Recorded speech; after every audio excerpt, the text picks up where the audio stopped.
Hello everybody, welcome back to another video. This is Big Dave of Big Dave's Chess Coaching. Hope you're all well. We have another video here on the wonderful Paul Morphy, and this time we're going to see how Morphy will handle the black pieces in the game. The last three videos we've done have been all Morphy on the white side, so today we're going to see how he handles the other side of the board. And we have him here in a game against John William Schulten, playing the white pieces. And this game was played in New York in 1857. Okay, so let's dive straight into the game. Why not? So we had Schulten open up with e4, and Morphy responds with e5 in the center, very normal. And we see Schulten go for the King's Gambit. So he's going for this f4 move here, the King's Gambit. Known as a really aggressive opening. It was quite popular in this period of time, probably less played now at the top level.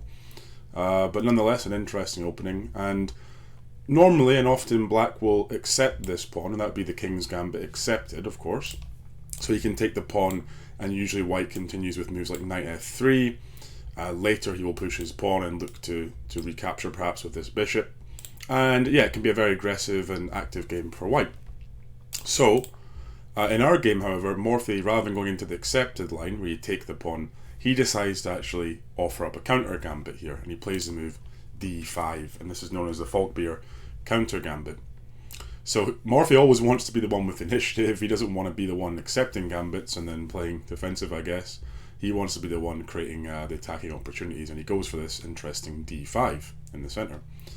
So Schulten is the one now capturing, and now what does black do? Does black just recapture the pawn and then take it back? No, Morphy goes for the move e4.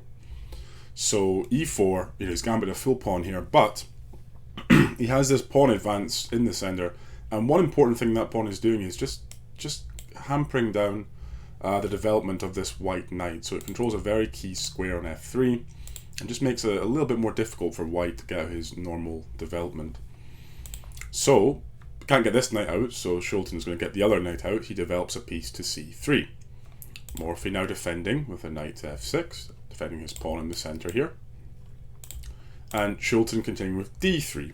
Okay, so he's looking to, again, put further pressure on this pawn.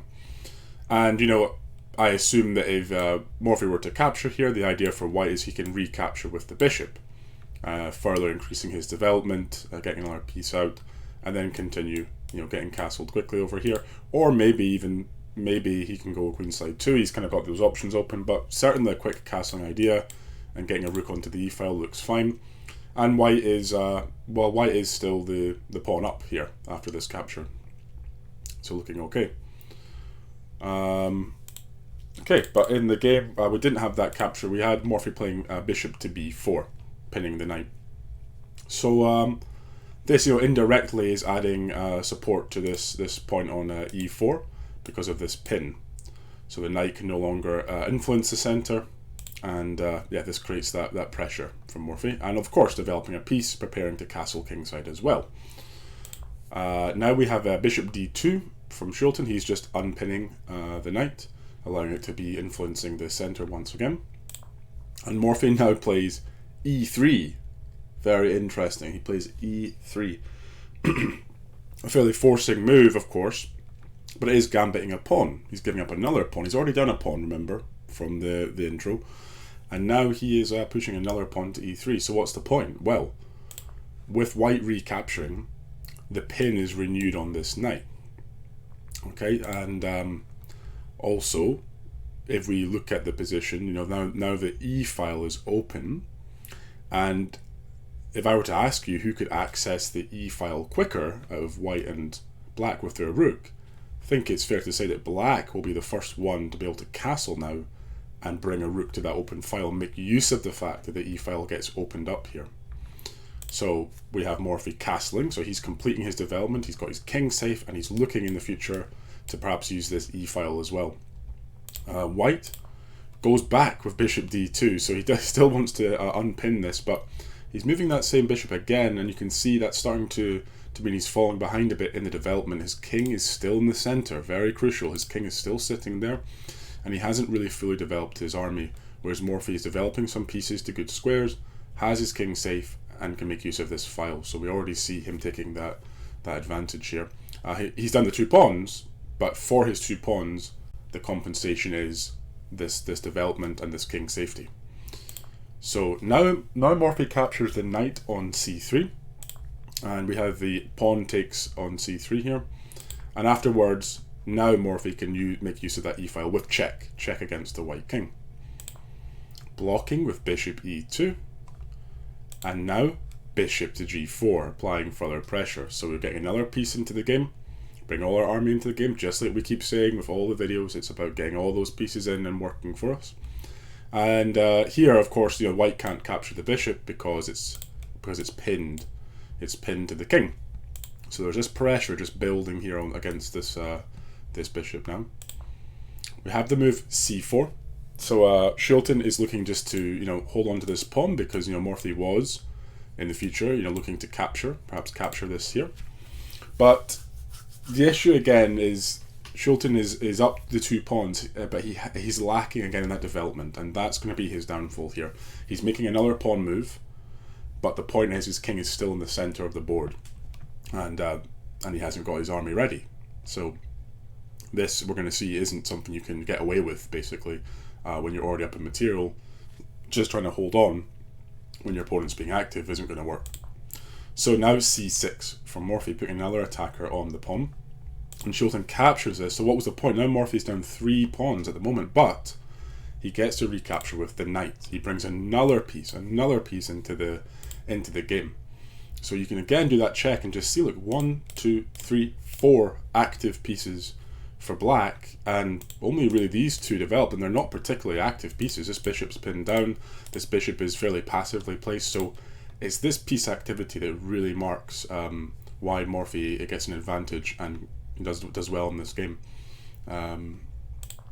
Next, this move king f1 is a sad move to have to make, but because white has neglected getting his king safe before now, he feels this pressure on this e-file. He wants to unpin the bishop, he wants to put an attack here on Morphy's bishop on g4, and really white is just desperate to trade off some of these pieces. If you're the side that's behind in development and trying to defend, then often it's a good idea to trade off pieces, reduce the pressure. And ultimately he's up material as well, so trading at this point would help him also, because then he can get closer to an endgame where he'll have the advantage. However, Morphy is not going to let him get to an endgame. that's the big issue that he's got on his plate. So Morphy's swinging in with this exchange sacrifice. Rook takes on e2, because this, there was this threat of capturing the bishop from white. Schulten recaptures with the knight, of course. You can't do it with the queen, the bishop's there, so he recaptures with the knight. And that's another pin as it is created. And what does Morphy do?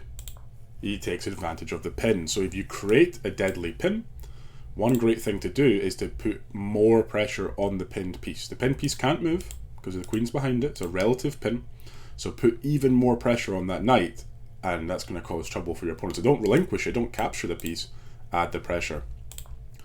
Queen is stepping out of this pin, and also potentially eyeing up this b7 square. But Morphy can now capture with check. So the queen was protecting the knight there and is no longer protecting it. Morphy says, fine, I will happily take your piece there with the check.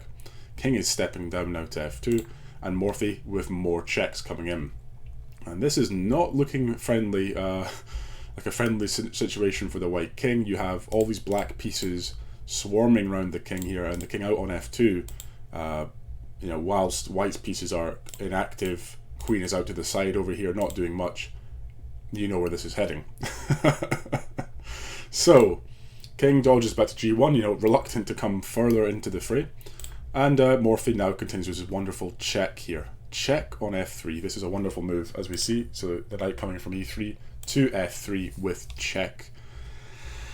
Great combination. Morphy's a great attacking player, and he calculates this. Now, what is the point? Because obviously white can just take the knight. Well, the point being, this is what's called a clearance sacrifice. This is an important thing to remember. It's a tactic where we're clearing the d4 square for our queen. The queen was not active in the fight, and at this position, you can see the queen can't really get in to join the fight so easily. If it maybe comes out to here, it's going to meet g3, if it tries to come in this way.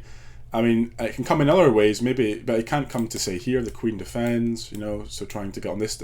So he's struggling to find a way to get the queen in, so what does Morphy do? He makes room for the queen on the ideal square, which would be d4. So he doesn't mind giving up this knight to get his queen into d4, and this comes with a check against the king. King is forced to come down here to g2, and now we have check. We have the king moving to h3. We have check, and also protecting the knight. The king running now to the only square again, which is h4. The king is crawling down the board. We have this knight to h6, threatening checkmate now on g4. So Schulten tries a defense with queen g1. He's trying to cover the g4 square, but now instead comes move knight f5 with check. King goes to the only square, which is g5. He's coming to say hello to his black counterpart down here. And we have check from Morphy and checkmate. So there's nowhere for the king to run. He's in check. This is protected. A beautiful checkmate finish with the king drawn all the way out to g5. So there you have it. Another great game, and another great example, even from the black side, which, you know, you'd think is, well, you're the one going second, you're the defending side. But Morphy again opts for a situation where he gives up a pawn, he gambits, and he's quite happy to give up a couple of these pawns, as we saw in the middle game, in order to get all these pieces in, get very good piece activity. And once again, the big drawback for white was his king being unsafe, his king not being castled early, his king stuck in the centre, and a lot of the problems then derive from that fact as well. So there you are, another great example. Hope you enjoyed the video. I'm sorry it took a little while to get this one out, and hopefully I'll be making some more a little bit sooner for you. But for now, take care, and I'll see you in the next one.